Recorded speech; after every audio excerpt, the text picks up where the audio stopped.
నమస్కారం NSTV news కి స్వాగతం. నా పేరు సంధ్య. ఇక వార్తల్లోని ముఖ్యాంశాలను ఇప్పుడు చూద్దాం.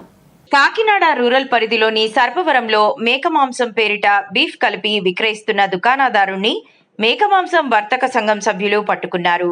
పూల మార్కెట్ సమీపంలో ఉన్న దుకాణాన్ని తనిఖీ చేయగా ఈ విషయం బయటపడింది.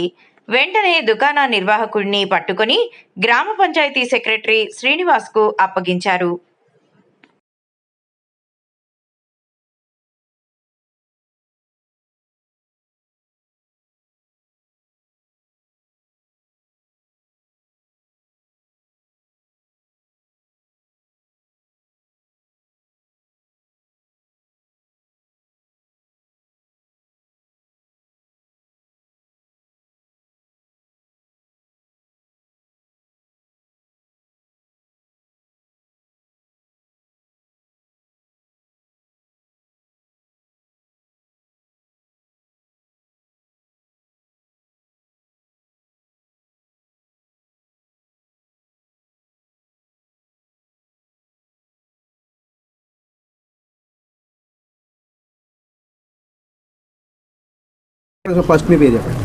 నా పేరు షేక్ అహ్మద్ అలీ అండి.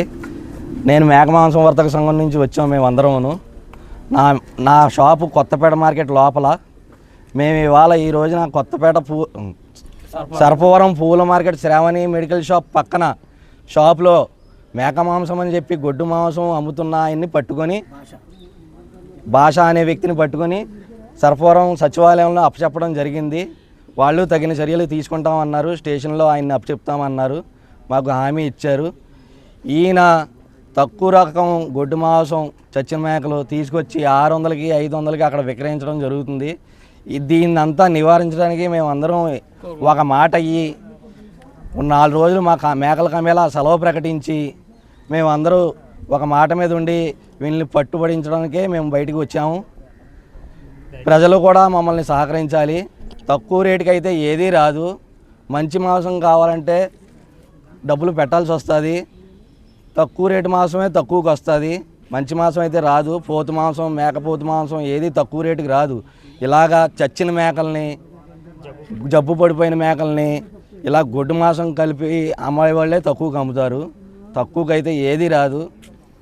ప్రజలు కూడా ప్రొసీజర్ అయితే కమేలాకు వచ్చి మున్సిపాలిటీ పరిధిలో ఉన్నవాళ్ళు కమేలాకు వచ్చి డాక్టర్ సమక్షంలో డాక్టర్కి వేటని చూపెట్టి ఆయన పర్యవేక్షణలో జప చేయించాలి దాన్ని.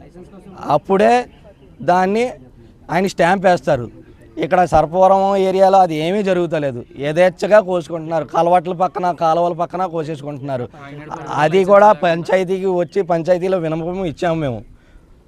పంచాయతీ వాళ్ళు కూడా రేపటి నుంచి పర్యవేక్షణలో పెడతామండి. ఇక్కడ వచ్చి వేటను పర్యవేక్షణలో చేయించిన తర్వాతే వదిలిస్తామని చెప్పి మాకు హామీ ఇవ్వడం జరిగింది. కాకినాడ పరిధిలో కూడా లైసెన్స్ లేని దుకాణాలు చాలా ఉన్నాయి. మేము నిన్న కమిషనర్ గారికి కంప్లైంట్ ఇవ్వడం జరిగింది. ఆయన కూడా దాని మీద సమీక్ష ఏదో చేయించి మాకేదో ఉపకారం చేస్తామని హామీ ఇచ్చారు.